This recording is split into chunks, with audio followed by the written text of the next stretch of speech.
Aleluia. O Senhor é o meu pastor. Nesse verso ele diz que ele me leva para pastos verdejantes e águas tranquilas.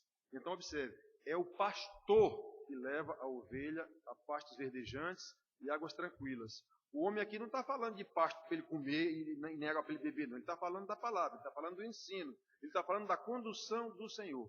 É o pastor quem conduz ovelhas. Ele é quem leva essas ovelhas para onde elas devem ir. E não as ovelhas que pedem para ir para tal lugar o pastor me levar, como é o que acontece nas igrejas. As ovelhas é quem determina o que é que o pastor deve ensinar aqui. Hoje, nós temos, no nosso calendário festivo da nossa igreja, nós temos que hoje é o dia da família presbiteriana. Eu confesso a vocês, e vocês sabem disso, que eu não sou muito ligado a esse negócio de ritos denominacionais e tal. Sou presbiteriano desde que nasci, mas vocês sabem que eu não sou muito chegado a isso, né? Mas aí me foi solicitado, pastor, eu faço uma pregação sobre família hoje, porque hoje é o dia da família. Não existe isso, pregar sobre família no dia da família. Mas tudo bem, é o dia da família, então vamos fazer uma pregação sobre o dia da família. Aí eu escolhi um cântico para a gente cantar aqui, que tem a ver com a pregação. Esse cântico, certamente, quem o escreveu, tinha acabado de ler o Salmo 128, ou conhecia o Salmo 128, alguma coisa assim. Então vamos, um cântico antigo.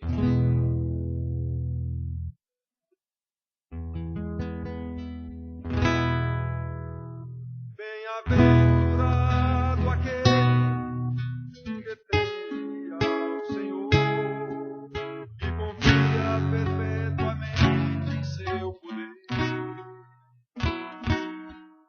e habita de dia e de noite e dia sem sua casa edificada sobre a rocha. Não existe vendaval pra destruir. E a família que habita dentro dela, o Senhor espera. Espera no Senhor sem desistir. Uma certeza que Ele não falha. Ele já preparou. O seu amor nunca mudou.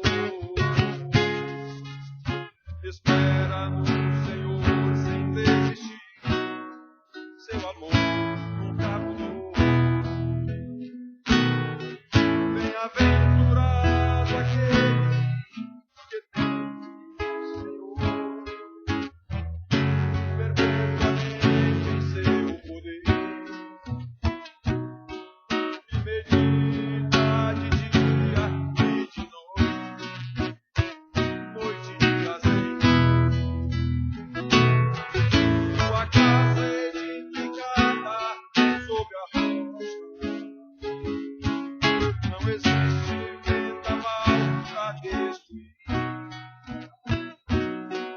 E a família que habita dentro dela, no Senhor espera.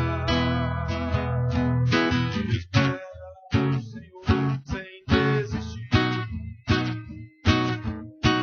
Na certeza que Ele não falha. Ele já preparou. O seu amor nunca mudou. Espera no Senhor sem desistir. Seu amor nunca mudou.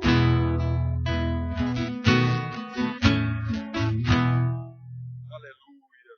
Louvado seja o nome do Senhor. Irmãos, já caiu. Ah, tem mais um hino, né? Não, esse aí é na hora da ceia, tá? Inclusive, quando terminar a ceia, lá você vem para passar isso aí, tá certo? Então, irmãos,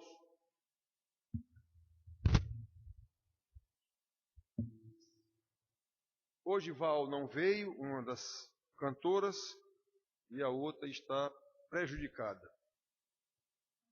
Por isso que hoje não saiu, os cânticos não saíram tão bonitos quando elas estão ali.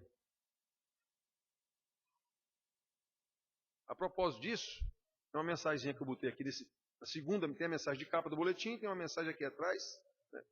Eu até escrevi alguma coisa sobre isso. Muitas pessoas ditas crentes, vocês sabem disso, falam naturalmente que não vêm à nossa igreja ou a outras igrejas que não funcionam como clubes, porque não gostam do louvor, entre aspas, referindo-se à parte musical do que elas chamam de culto, entre aspas também.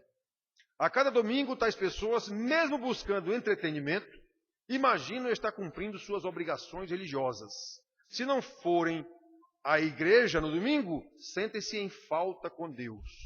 Na verdade, estes cultos, entre aspas, que agradam ao suposto ofertante, não agradam a Deus. Isso está claro na Bíblia, eu citei um versículo só aqui. Ezequiel 33, 31. Portanto, que cada um possa oferecer um culto verdadeiro a Deus, conforme a sua palavra, na direção do Espírito Santo. É isso que Deus quer. Então, quando uma pessoa diz, eu não vou na igreja tal porque eu não gosto do louvor. E era para você o louvor? Era. Eu pensava que era para Deus. Entenderam? Então, o culto não é para Deus, é para ela mesma, é para a pessoa mesma.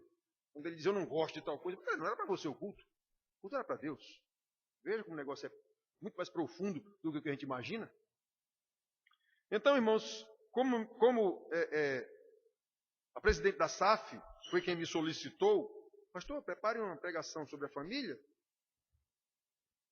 Tem essa data, então vamos obedecer a data. Embora pregação sobre a família, obviamente, saem aqui em outras datas, não necessariamente nesta data. Mas nós já vínhamos trabalhando numa outra pregação, mas presidente é presidente. Então, como ela me pediu, eu fui trabalhar numa outra pregação. Abram suas Bíblias no Salmo 128.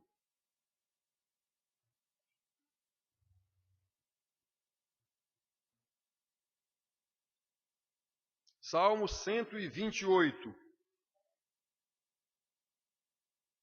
Nós queremos falar sobre a verdade bíblica de que a felicidade da família depende do temor a Deus. Aliás, tudo na vida de um salvo, de um crente, depende do seu temor a Deus. No temor a Deus é que ele vai se esforçar para cumprir a palavra de Deus. Se não tiver temor a Deus, para começo de conversa, não houve conversão.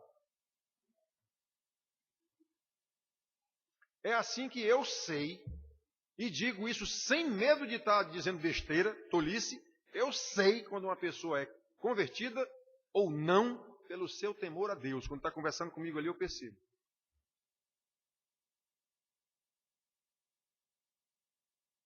Muito bem, então o Salmo 122 diz assim, 128, aliás, certo? 128, diz assim, bem-aventurado aquele que teme ao Senhor e anda nos seus caminhos.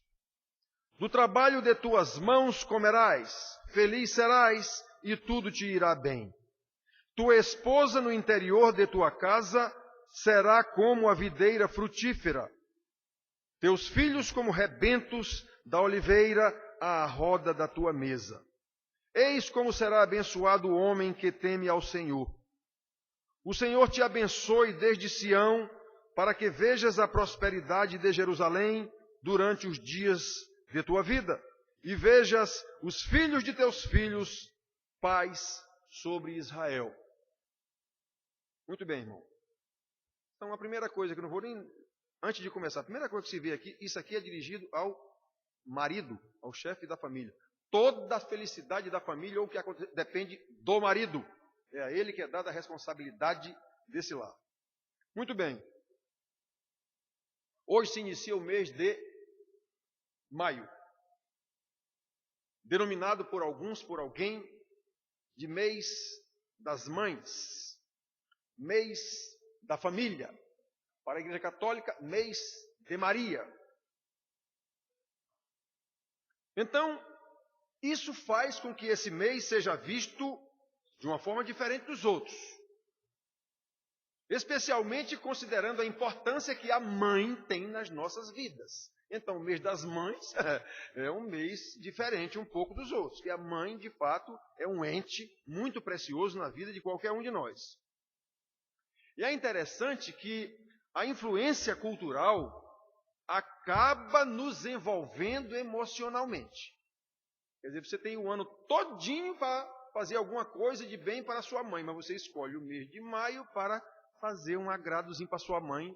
Por que o mês de maio? Porque você não fez em outubro, novembro, dezembro? Porque a cultura altera as nossas emoções, inclusive. Então, se você tem alguma coisa para dar para a mãe, sabe até que ela precisa, você vai esperar o mês de maio para poder dar esse negócio do mês de maio. Então, é complicado isso. Mas é assim. É assim mesmo. Então, a cultura faz com que a gente se envolva emocionalmente e considere algumas datas como datas sagradas, digamos assim. Tem nada diferente de um dia do outro. Os 365 dias do ano são iguaizinhos um ao outro, com diferença de horas de alguma coisa, diferença por causa das estações, mas eles são todos iguais. Mas a cultura faz com que uns sejam mais importantes do que os outros. Pois bem, por decreto cultural, no próximo domingo será festejado o Dia das Mães. O comércio está já uma loucura por causa disso. Uma das datas mais exploradas pelo capitalismo consumista. Na verdade, é isso que interessa nessas datas criadas. Mesmo quando essas datas são criadas, mesmo que elas não tenham tido a intenção de torná-las mercantil, o mercado se apropriou delas e cuidou disso. Natal, Ano Novo, não sei o que mais. Tudo é motivo de exploração do comércio. Mas, como a cultura também decretou que maio é o mês da família, seguindo a cultura, a nossa denominação presbiteriana também decretou, digamos assim, que o primeiro domingo de maio é o mês da família, é o dia da família presbiteriana. Eu disse para vocês, eu não me ligo muito nessa, nem no meu aniversário, eita, passou meu aniversário. Então, a presidente, pastor, o dia da família presbiteriana, eu digo, sim, isso é muito importante. Então, ela pediu para preparar essa pregação, digamos assim, como motivo a família. Né? Então, vamos falar sobre a família, mostrando que a felicidade dessa família depende do temor a Deus, depende da observância dos juízos, dos decretos, dos desígnios de Deus para a família, como nós vimos aqui nesses salmos e vamos olhar. Então, irmão, não é novidade para ninguém que nós vivemos dias em que a felicidade é produto de consumo. Compre na Casa Luiza e você será feliz. Compre o carro tal e você será feliz. Vá lanchar no McDonald's e você será feliz. Então a felicidade virou produto de consumo. Os caras misturam agora. Você pode até comprar. Vá na igreja tal que você vai se dar bem e vai ser feliz. Então todo mundo conhece essa realidade. Então essa felicidade, ela pode ser adquirida em diversos lugares. Ela pode ser adquirida por diversas maneiras. Todas elas associadas ao consumo capitalista e individualista. É a sua felicidade que você está comprando, adquirindo. Os outros não interessam.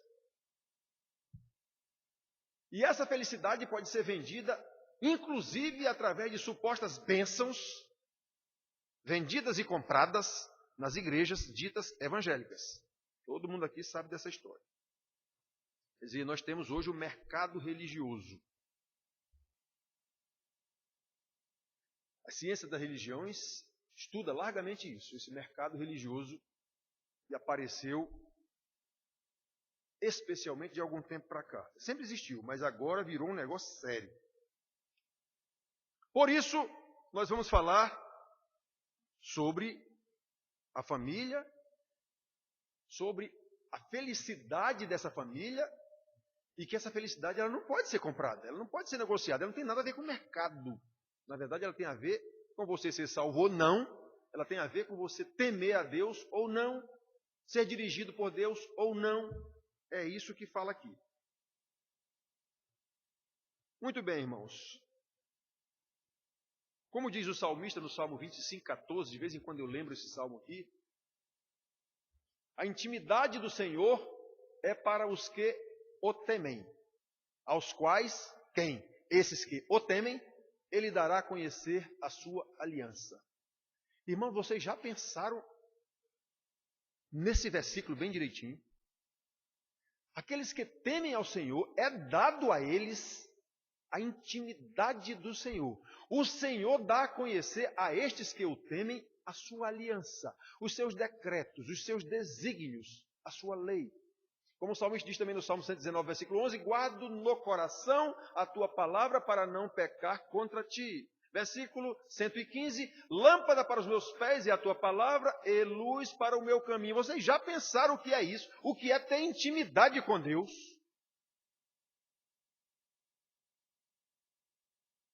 Ter intimidade com Deus aqui na terra, ainda, é o início da vida eterna. Jesus diz, João 17, versículo 3, a vida eterna é esta, que te conheçam a ti, o único Deus verdadeiro, e a teu Filho, a quem enviaste. Então, a vida eterna, na verdade, já começa aqui. A tal vida em abundância que as pessoas pensam que tem a ver com bens materiais, não, é a salvação, ela já começa aqui. A vida eterna digamos assim, gozar da presença de Deus, gozar da intimidade de Deus, conhecer as coisas de Deus para a nossa vida, já começa aqui. E, obviamente, tem que começar aqui, porque a salvação é aqui nesta vida. Ninguém é salvo depois de morto. Então, você gozar da intimidade do Senhor, você ter o temor do Senhor, saber o que Deus quer que você faça, e você saber que não tem como fazer aquilo, e você saber que Deus mesmo vai capacitá-lo a fazer aquilo, isso é muito rico, é muito importante, é muito profundo um negócio desse. O título desse salmo, na minha Bíblia, tem escrito assim, temor a Deus e felicidade no lar. Não sei se o de vocês, na Bíblia de vocês, está escrito. Esse título não faz parte da Bíblia, não. Foi o editor da Bíblia que escreveu isso aqui. Isso não faz parte do texto que tem lá, não. Essa outra parte que diz Salmo de Davi, para ser cantado com cordas, não sei, isso faz parte do texto. Mas esse títulozinho que botem aqui, temor a Deus e felicidade no lar, isso aí quem colocou foi o editor da Bíblia. Muito bem, mas esse é um título muito apropriado. Obviamente que esses títulos são colocados de acordo com o que vai ser dito no Salmo. Então, irmãos, observe que o próprio título já deixa implícito que a felicidade do lar está atrelada ao temor a Deus, temor que deve ser evidenciado, obviamente, na obediência a Deus, na observância dos seus decretos, no serviço que materializa essa obediência. Não adianta eu dizer que sou crente, que sou obediente. Sim, só que eu não faço nada material que comprove isso. Eu só digo de boca, mas a minha vida não diz nada disso que eu digo com as palavras. Jesus chama essas pessoas de hipócritas. E realmente é isso que acontece. Então, irmãos, obviamente que para que eu seja feliz nesse contexto do Salmo, é preciso que eu tenha temor a Deus, e esse temor tem que ser demonstrado na minha obediência, nas minhas atitudes, no meu amor ao próximo, no meu sacrifício por causa do próximo, que foi isso que Deus mandou, no meu testemunho para louvor da sua glória. Porque o louvor não deverá ser meu quando fazemos as coisas que Deus mandou. Nós somos apenas servos. Interessante que Jesus, certa vez, disse para os discípulos dele sobre isso. Falando do servo que faz tudo e não sei o que o patrão manda e que ele faz. Aí Jesus disse, olha, depois que ele faz tudo que tem que fazer, o senhor dele diz para ele, servo inútil, não fizeste mais do que a tua obrigação. Quer dizer, isso é para tirar. Jesus disse isso para tirar qualquer possibilidade de alguém achar que é alguma coisa porque fez alguma coisa. Você não fez mais do que a sua obrigação, rapaz? Você é um servo. Jesus disse isso. Agora prestem atenção, irmãos. No âmbito do lar, no âmbito da família, por decreto de Deus, desde o princípio, quem são os primeiros chamados à responsabilidade Quem são os primeiros chamados a observar o temor a Deus? E a partir desse temor a Deus, destes primeiros responsabilizados por Deus, vem a felicidade da família inteira ou infelicidade, os maridos.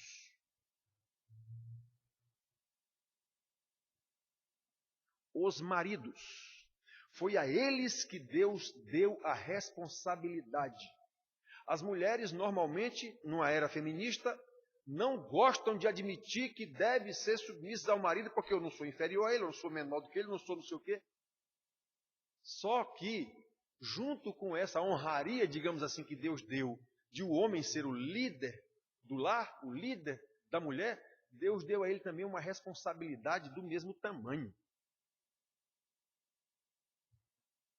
O homem é responsável até pelos erros da mulher dele, se for o caso. Claro que ela vai pagar por isso, mas o homem também o marido é responsável. Ele não providenciou. Ele não tomou cuidado com a mulher dele. Então, olhem só, irmãos. O líder da família é o responsável pelos demais membros da família, a começar por sua esposa e depois, juntamente com ela, pelos filhos. Eu falo aqui sempre. Sei que é antipático para alguém, não me interessa isso, se é antipático. Eu falo o que está na Bíblia. Então, eu falo sempre, os pais, homens, são responsáveis pela educação dos seus filhos. A sua esposa é auxiliar, ela é corresponsável.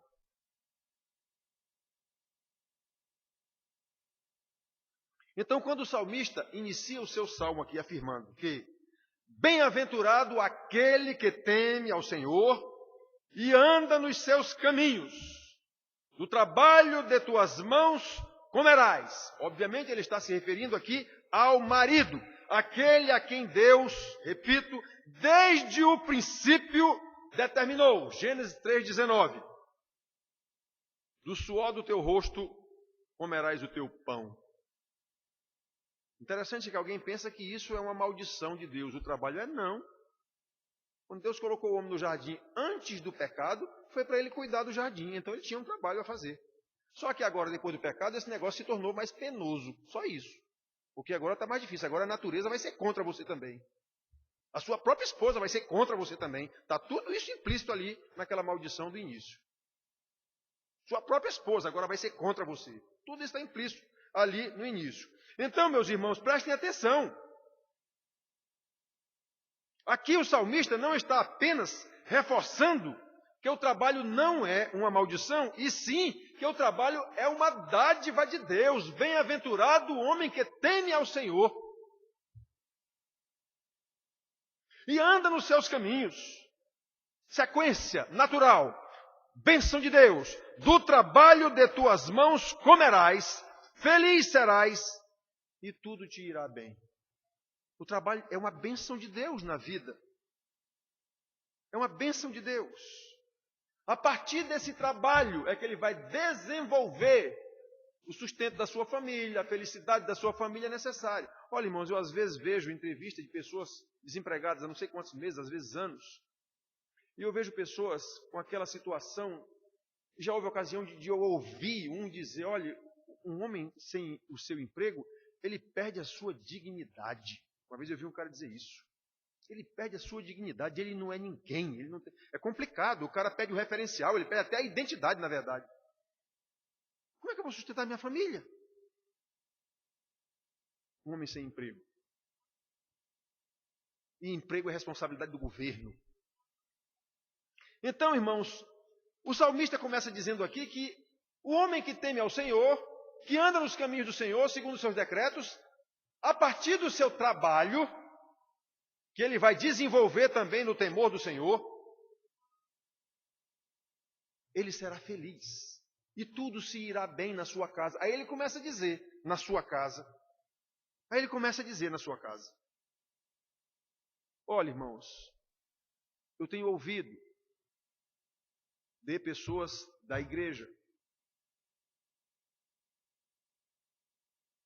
Meu trabalho é uma droga. O salário é uma mixaria, uma merreca.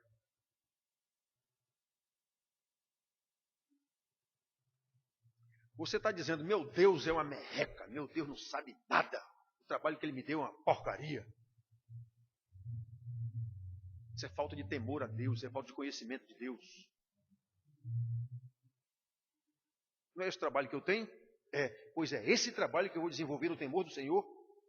É esse trabalho que vai me levar à felicidade e tudo irá bem na minha casa. É esse trabalho. Foi esse trabalho que eu me capacitei para fazer. Se eu me capacitar mais, Deus me dará outro, melhor, alguma coisa, mas o fato é que foi esse o trabalho que Deus me deu.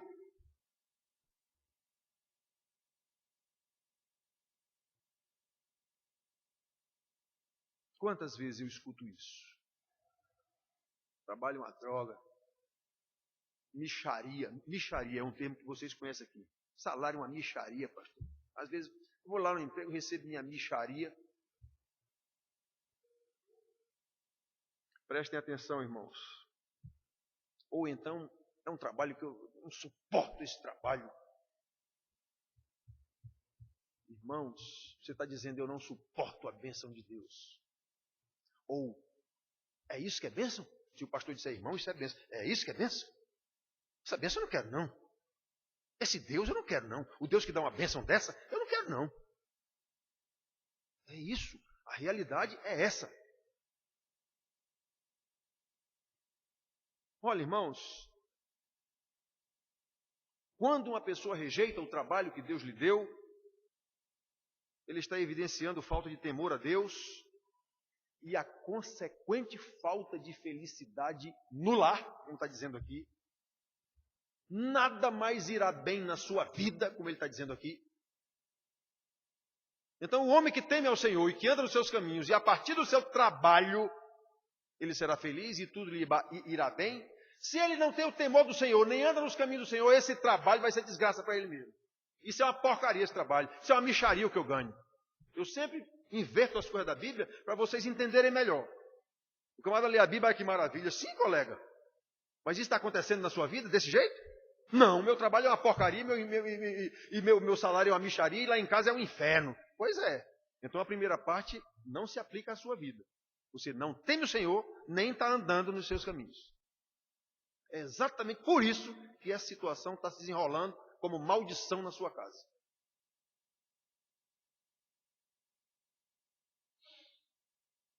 Irmãos, eu repito, o nosso trabalho é dádiva de Deus. E deve ser, antes de tudo, antes de qualquer coisa, um exercício de obediência pela fé. Deus me deu esse trabalho. É esse trabalho que eu vou desenvolver. Então eu comecei como garçom?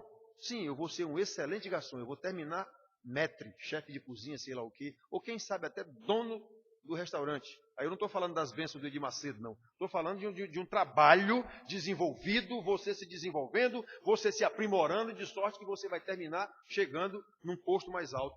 Bênção do Senhor, pelo seu esforço, pela fé. Foi esse o trabalho que Deus lhe deu.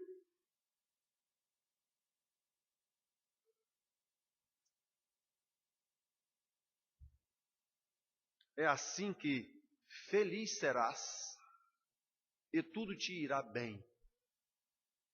Do trabalho de tuas mãos comerás, feliz serás e tudo te irá bem. Como isso acontece? Desenvolvendo o nosso trabalho no temor do Senhor. É disso que o homem está falando até aqui. Muito bem. O versículo 3 continua mostrando que o salmo é dirigido ao homem. Vai falar da sua mulher, dos seus filhos, mas não fala com eles, não. Ele está falando aqui com o homem, com o chefe da casa. Então, no 3 ele diz de novo: tua esposa. Então, repare que o salmista não está falando com a esposa. Ele está falando da esposa para o marido. Tua esposa, no interior de tua casa, será como a videira frutífera. Irmãos, prestem atenção. O marido é o líder da casa, conforme Deus determinou. Atenção, líder não é chefe.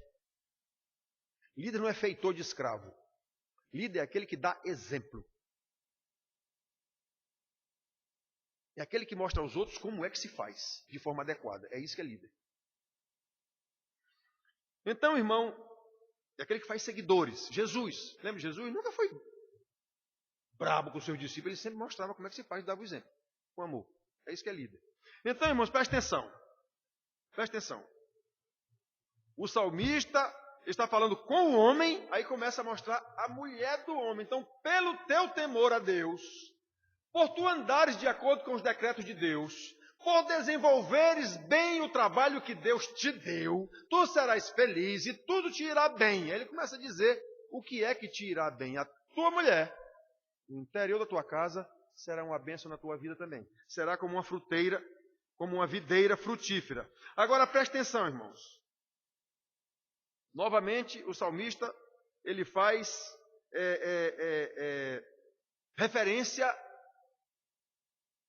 à criação, ao princípio. Novamente, desde o princípio, Deus determinou que o marido deve governar a sua mulher. Tanto antes do pecado, como depois do pecado, ele repetiu isso. Para a mulher, ele disse, teu marido te governará. E ao homem, ele deu essa ordem de governar. Né?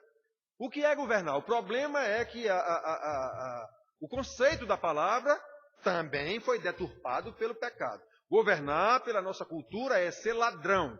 Governar pela nossa cultura é ser um camarada que vai enriquecer às custas do povo. Governar é aquele camarada que vai massacrar o povo. É mais ou menos essa cultura que a gente tem de governador.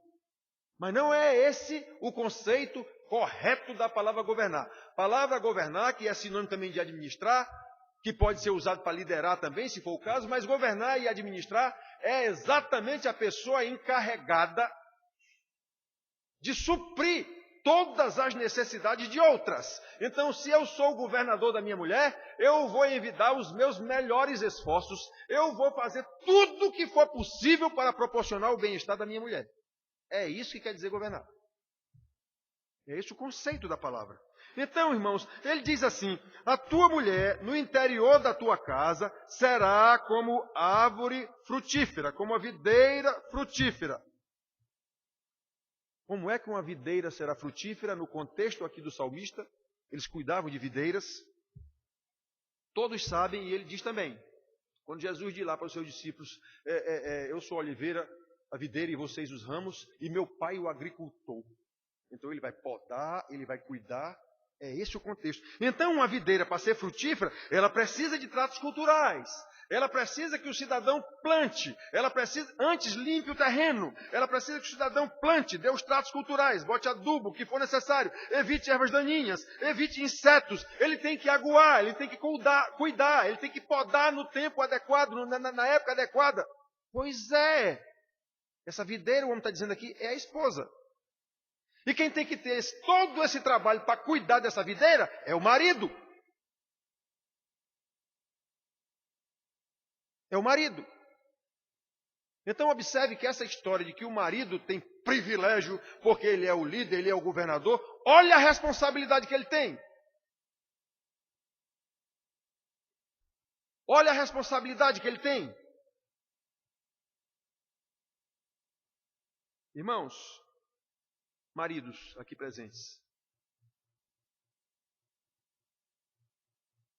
as nossas esposas só serão comparadas a videiras frutíferas se tiverem esses mesmos cuidados que ele diz aqui, que um agricultor, ou que meu pai é o agricultor, como Jesus disse, e olha como Deus cuida das suas criaturas. Então nossas mulheres só poderão ser comparadas a videiras frutíferas se receberem a partir de nós, os responsáveis, todos esses cuidados. Preparação do solo, plantio, tratos culturais, adubo, limpeza de ervas daninhas, aguar no tempo adequado, podar no tempo adequado. Olha a responsabilidade do marido para que essa mulher seja uma videira frutífera. É isso que está sendo dito aqui para esse cidadão. Se você andar no temor do Senhor e de acordo com os seus decretos, você andar e de acordo com os seus decretos,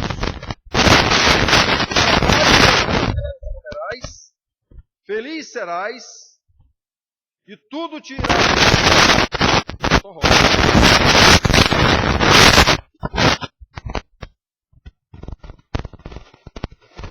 te irá bem no temor do Senhor. É o começo da conversa. No temor do Senhor, em obediência aos seus mandamentos. Você é o líder da casa. Você é o responsável por sua mulher. Você, junto com ela, são os responsáveis pelos filhos. Mas você é o principal responsável. Eu vivo dizendo aqui, não tem mais, meu amigo. Não tem mais. É isso que a Bíblia diz. Então, olha, meus irmãos, somente no temor do Senhor, observados os seus desígnios, será possível desenvolver um relacionamento perfeito entre marido e mulher, ponto de partida para se estabelecer as bases da santidade pela obediência, as bases para o ensino correto aos filhos. Se não houver esse bom relacionamento entre marido e mulher, não há quem empate, a sua casa vai ser uma maldição. Você vai ter filhos desobedientes. Você vai ter filhos que vão lhe dar desgosto o resto da vida.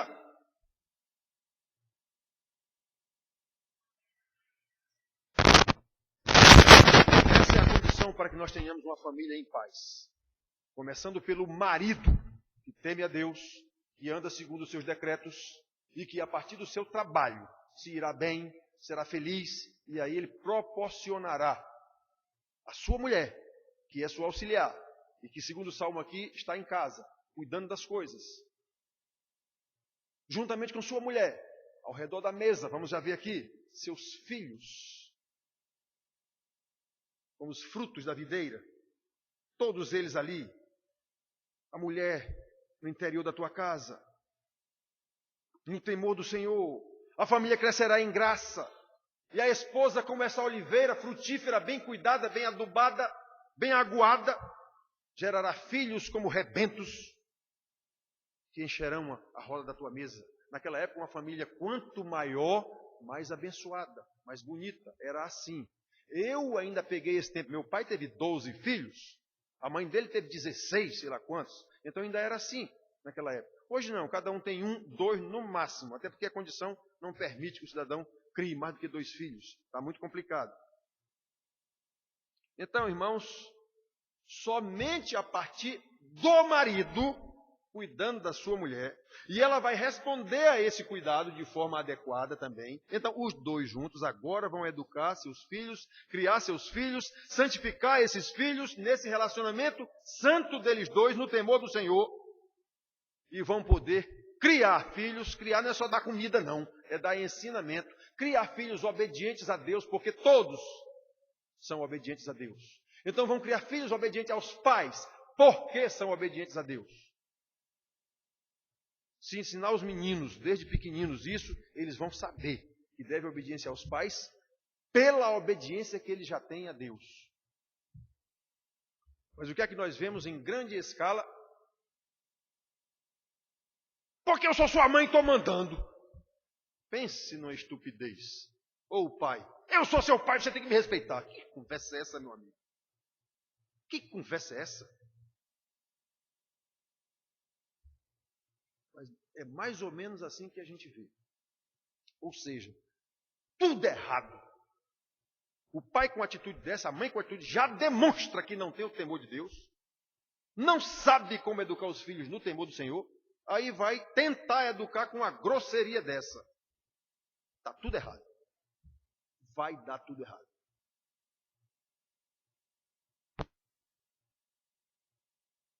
Irmãos, assim deve viver uma família,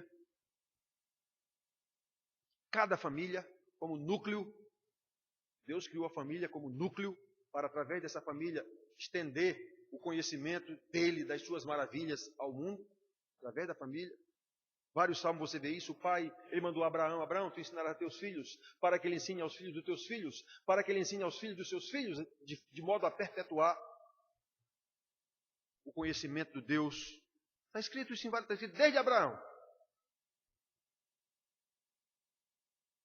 Na aliança feita com Abraão. Desde lá está escrito isso. Aí vem escrito, o salmista repete tantas vezes: o que nos contaram nossos pais, nós contaremos aos nossos filhos, para que eles contem aos seus filhos as maravilhas que Deus fez. Irmãos, nós sabemos que nós não fazemos isso.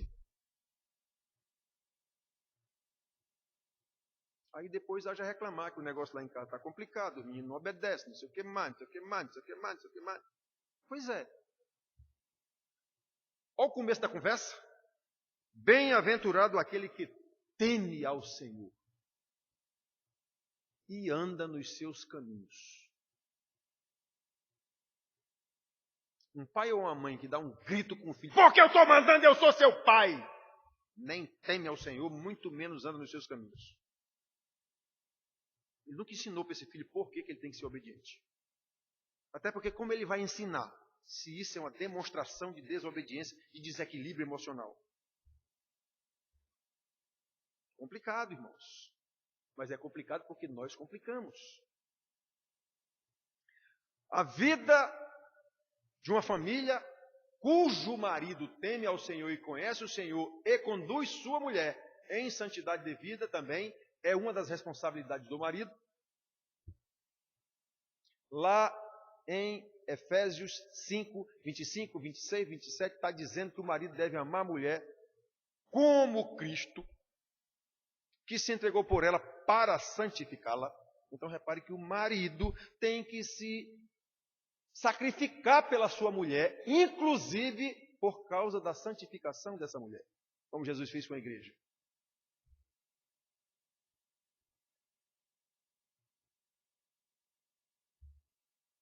Olha, irmãos, como podemos ver no Salmo, ele começa com um núcleo familiar, falando do marido, da sua esposa, dos seus filhos, mas ele não para aí.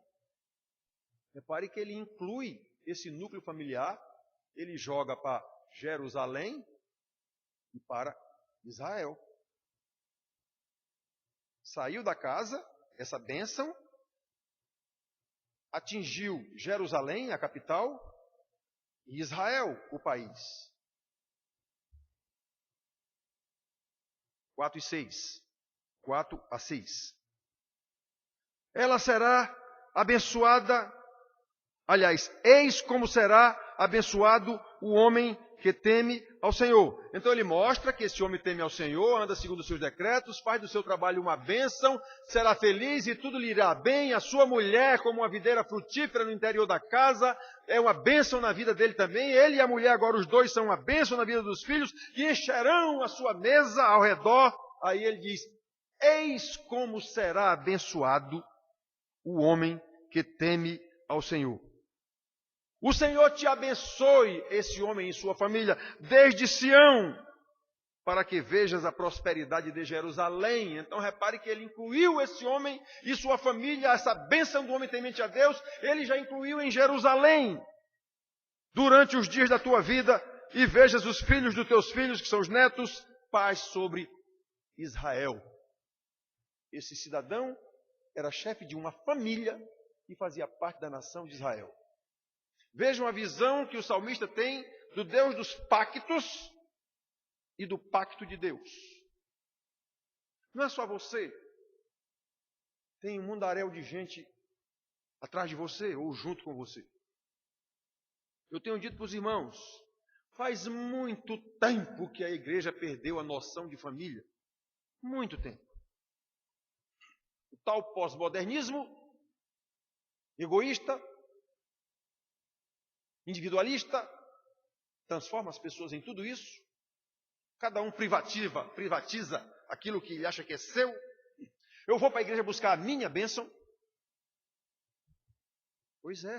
Então a igreja perdeu a noção de corpo. Numa igrejinha como a nossa, nós não temos essa noção de corpo. E eu sofro muito por isso.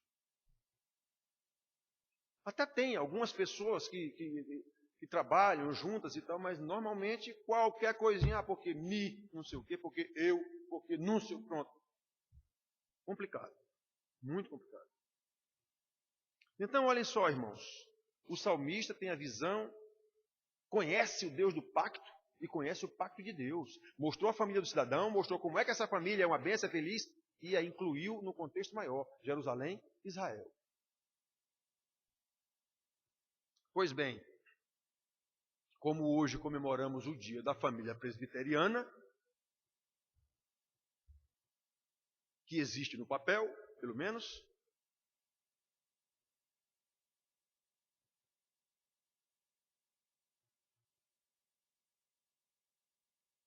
podemos perfeitamente aplicar este ensinamento aqui dessa família, desse camarada, para a nossa igrejinha.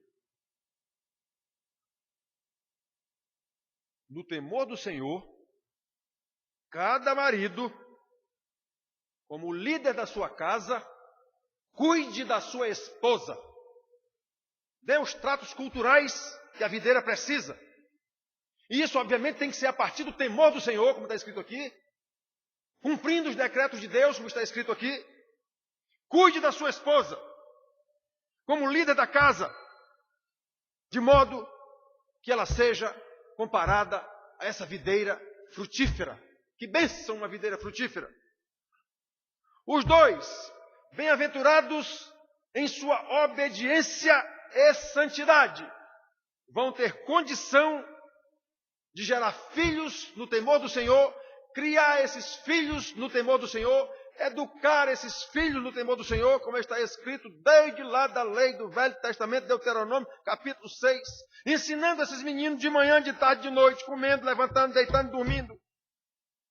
Como está escrito no Novo Testamento, Efésios 5, pais, criai vossos filhos no temor e na disciplina, na demonstração do Senhor.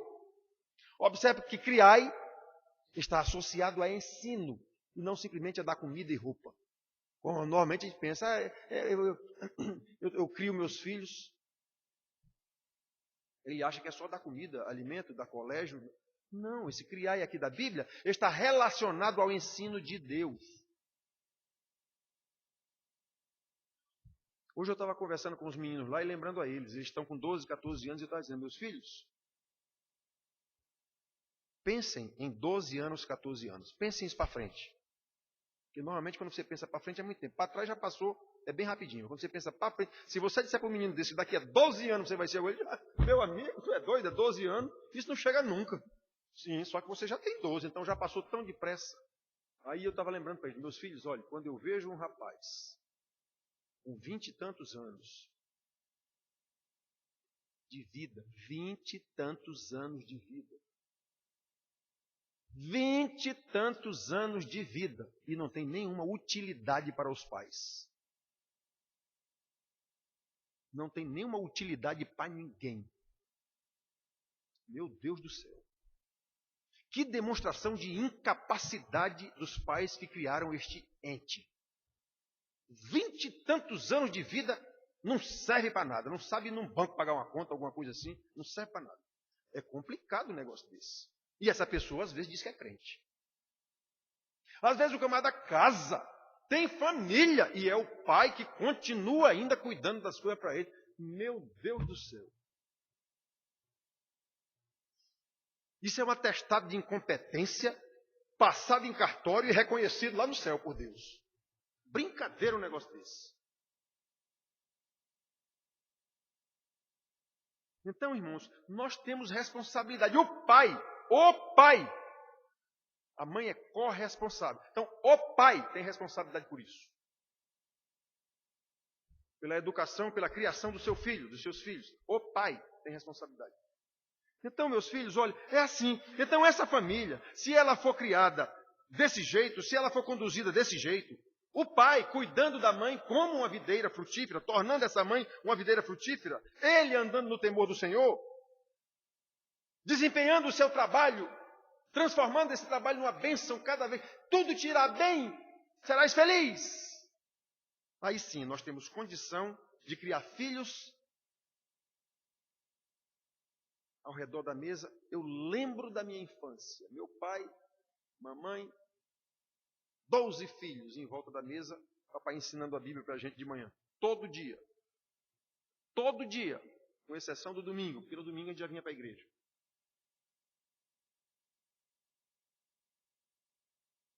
Olha, irmãos,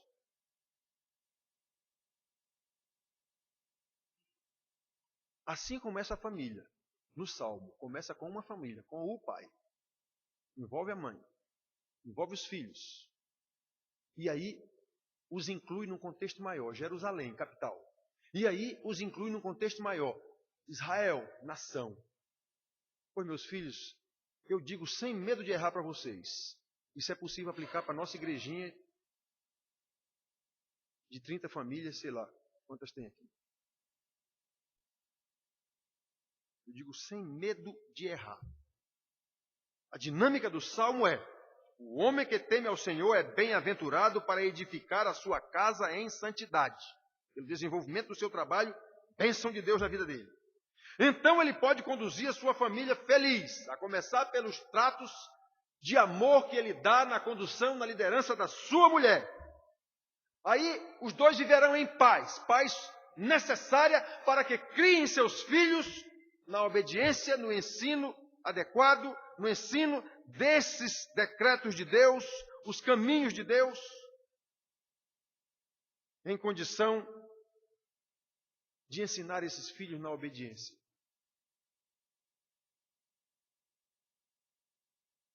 Marido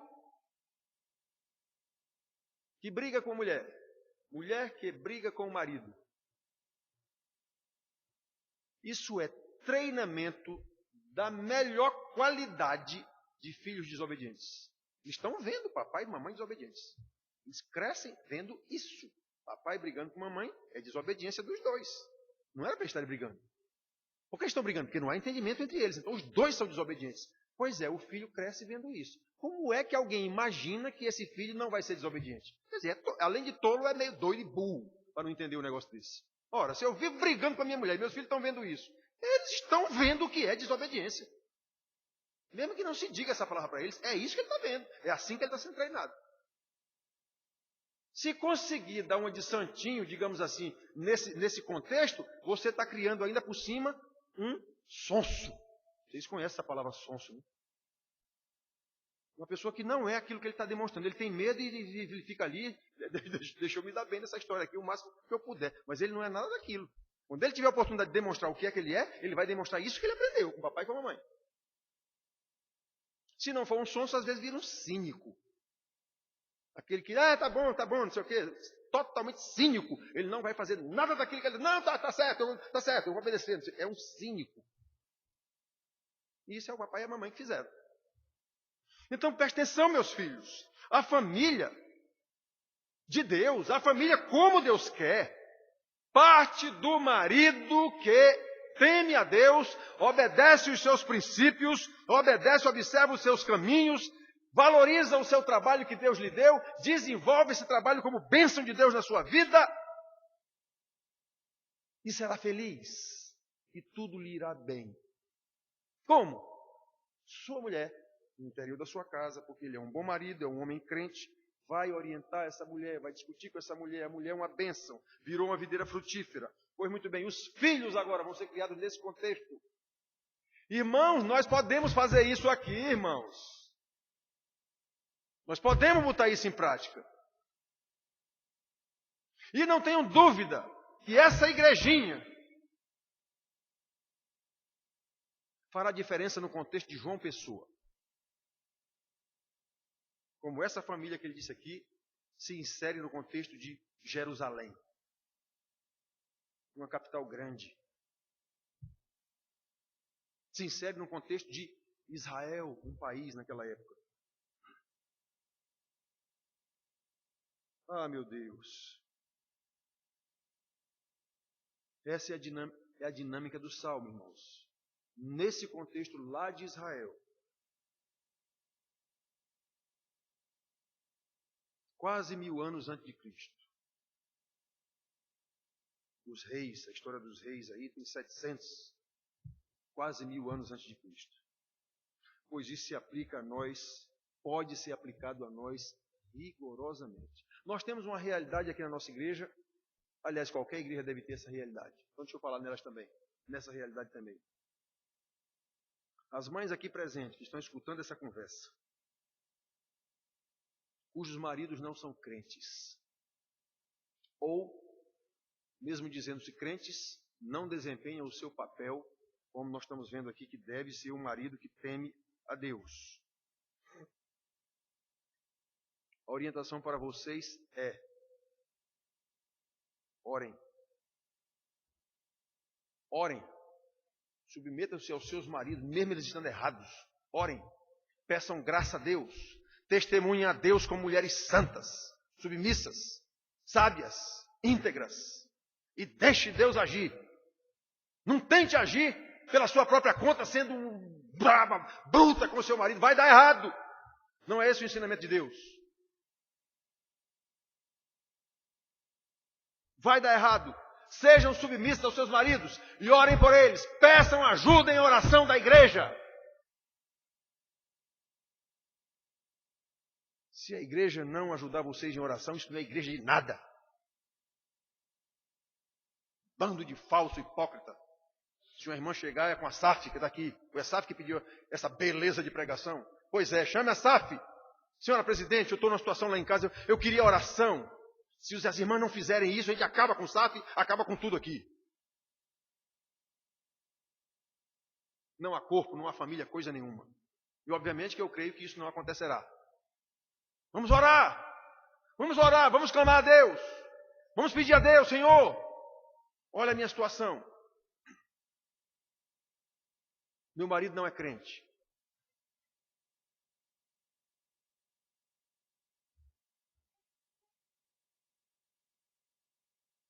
Aí se você casou com esse homem não crente, já sabendo que ele não era crente e você sim, então eu lhe digo, pode esperar que Deus vai lhe dar o efeito adequado à causa que foi você, em desobediência, casar com quem não é crente.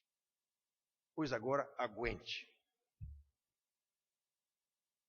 É esse o Deus da Bíblia. Eu faço uma coisa errada, sabendo que está errado, depois vou pedir para Deus consertar. É brincadeira. Isso não existe. Isso não existe. Então, irmãs, nós temos essa realidade aqui na igreja e não é só uma, nem duas, nem três, nem quatro, não.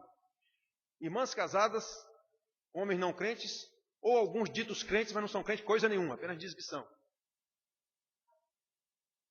E tem uma vida, um verdadeiro inferno.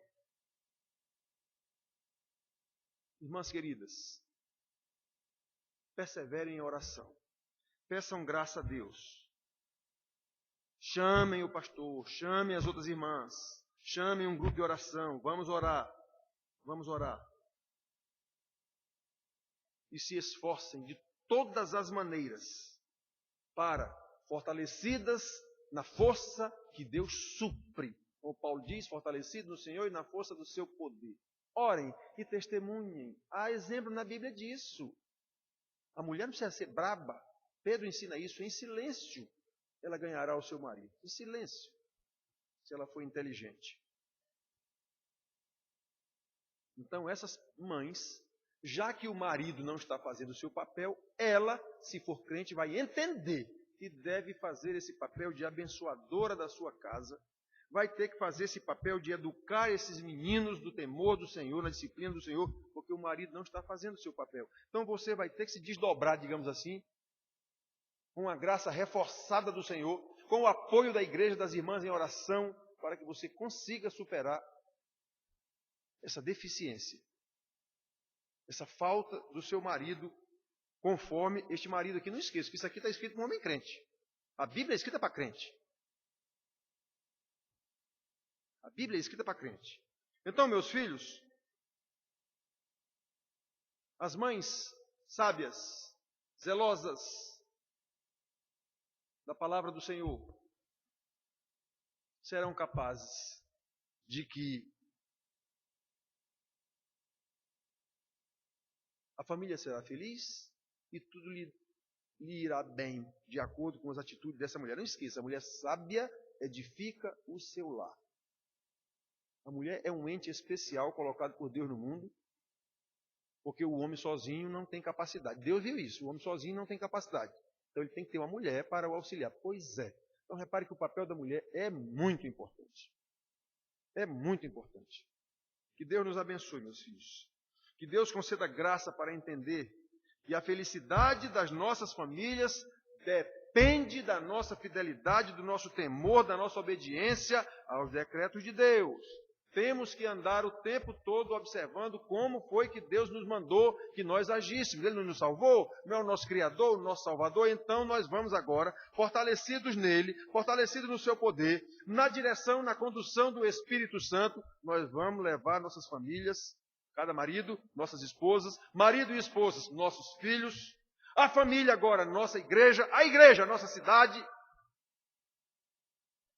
Eu garanto para vocês, vou repetir, a nossa igrejinha tem condição de fazer diferença na cidade de João Pessoa, uma cidade de 700 mil habitantes. Essa igrejinha, com 30 famílias, se cumprir o que Deus disse, fará diferença em João Pessoa. Como ele disse aqui, depois o próprio estado da Paraíba. Alguém vai, rapaz, tem um povo, é diferente. Não se esqueçam, a luz para alumiar as trevas, basta um palito de fósforo. As trevas são as coisas mais densas que existem. Basta um palito de fósforo. Não é à toa que Jesus diz, vós sois a luz do mundo. E o mundo jaz em trevas. Todo mundo sabe disso. Pense um pouquinho na Bíblia. O mundo jaz em trevas. Pois é, vós sois a luz do mundo. Quem? 12. Ele disse isso. Os discípulos que estavam com ele. Que Deus nos abençoe, meus filhos. E que Deus nos dê essa visão, essa certeza, essa convicção de que somos salvos, então andaremos no temor do Senhor, cumprindo os seus decretos, desenvolvendo o nosso trabalho. Então nós seremos felizes, tudo se irá bem na nossa casa, nossas mulheres sábias juntamente conosco, agora orientando os filhos no temor do Senhor, na obediência, não porque eu sou seu pai e sua mãe, porque Deus mandou, em obediência aos seus desígnios, para que nós possamos honrá-lo e glorificá-lo. É assim que Deus quer. Então que seja assim. Amém. Amém.